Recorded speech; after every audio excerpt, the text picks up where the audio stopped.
We have all heard comparison is the thief of joy, but what if I told you comparison is actually the thief of real emotions?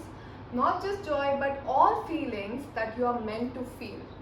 Welcome everyone, I'm Anaida and today I'm going to talk about comparison. Yesterday I was just feeling a little sad about something, and whenever I have any negative emotions or feelings, a part of my mind always goes, at least you have this, at least you don't have this problem, or something in that sense. And I've always felt like guilty to feel bad about something. And yesterday I sat and thought about it, and one of the things I've realized is from our childhood, whenever we share a problem, we have always heard, don't complain, other people have it worse, be grateful for what you have.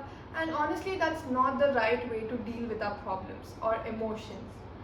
Here's why. Comparing pain makes no sense. Whenever you say, or you have heard people say, that you shouldn't feel bad because there are worse problems in life, there are other people who are more sad, or other people who are more deep in their problem, I just want to say that it's not the right way to approach our emotions and problems, because if we flip the table, for example, if someone has a very worse situation than mine and I know that person, and I go to them and say that, oh, guess what, my problem is better because I don't have a problem that is worse like yours.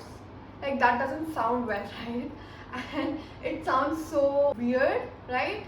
When you put it in a way that, oh, people have it worse, leave it feels like that. But if you actually go to the people who have it worse and say, oh, my problem is nothing compared to your problem, so I'm okay, I'm happy because you have more problems than me, that seems crazy. So it's kind of like saying I'm happy because someone else is suffering more than me, and that is not even healing, or that is not even the solution. It's like borrowed relief. It's like at that moment you feel like, okay, yeah, you know what, other people have it worse, at least I have this. That's just like a moment.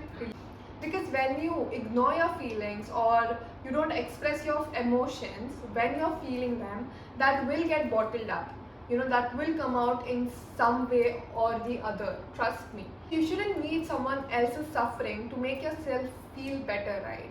Another thing is that you should not compare your feelings or problems. I don't think we can compare feelings or problems, because everyone has a different level of capacity to understand their pain and how they'll deal with their pain and problems. If you need an example to understand that, in your class, have you seen there will be two type of people? Both are average scorers, but when they get little below average, they cry, they get really upset. And another one is like very chill about it, and they'll be like, oh, I'm gonna try harder the next time.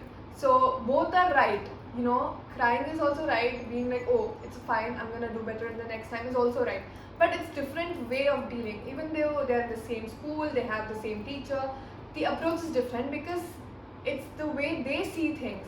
Actually, the reality we see is how our brain processes these happenings. Like, this, I am recording a video, my brain processes this, like sees it, hears everything, and it gives me a conclusion based upon my experiences and patterns and what I've seen and what I've heard. So it's an interpretation of what my brain knows. So for everyone, reality is different. If we take it in that sense, problem and pain cannot be compared. So comparing your feelings is kind of ignoring your feelings. I don't do that. I'm gonna try my best to never ignore my problems or feelings, and never to compare my feelings with others.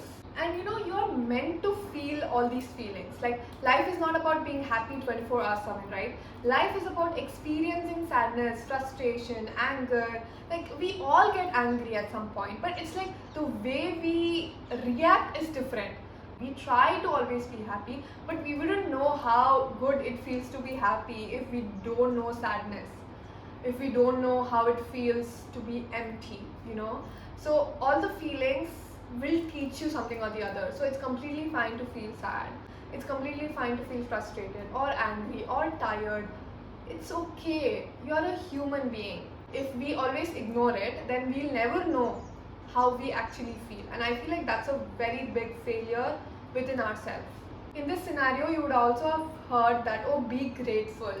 You know, some people don't have this, you have it, so be grateful. But that is not being grateful. Like, being grateful means just the fact that, for example, I have this pot beside me. We just got it yesterday and it's so pretty. I just love that. And I'm very grateful that I can have pot because I love nature and I love that I can have it in my room, and I'm very grateful for that.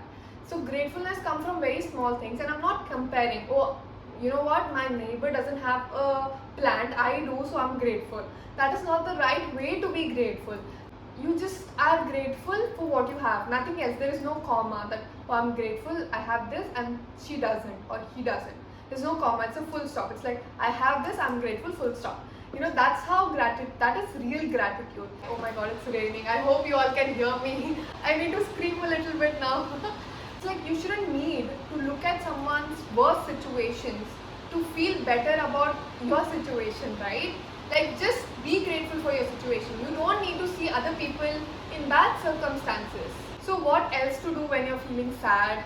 What else to do when you have a problem? I think what I try to do is, first of all, I sit with my feelings. I ask what I'm feeling. Maybe I don't know exactly what I'm feeling, but I try to understand it the most, and then I'm like, why am I feeling this way? What can I do about it? Sometimes I sit with it for a whole day, not for too long, because you need to move on with your life. So sit with it, think about it, and try to understand where it's coming from, and then see, can you do something about it? Then do those things. If you can't do anything about it, then start to accept that, oh, this is my situation, and what can you do to let that problem or situation not bother you? How can you make it bother less? How can you leave it? What things can you do to not give your attention to that problem? Then think about that, okay? And always remember, feeling bad is okay, feeling sad is okay. Actually, even found a research which shows that comparison actually leads to depression. I'm going to link that study in the description. If you want, you can read it once to understand why comparison is bad. If you really want to feel fully, feel growth and fix your life, stop comparing. Thank you all for watching and subscribe for more. Bye.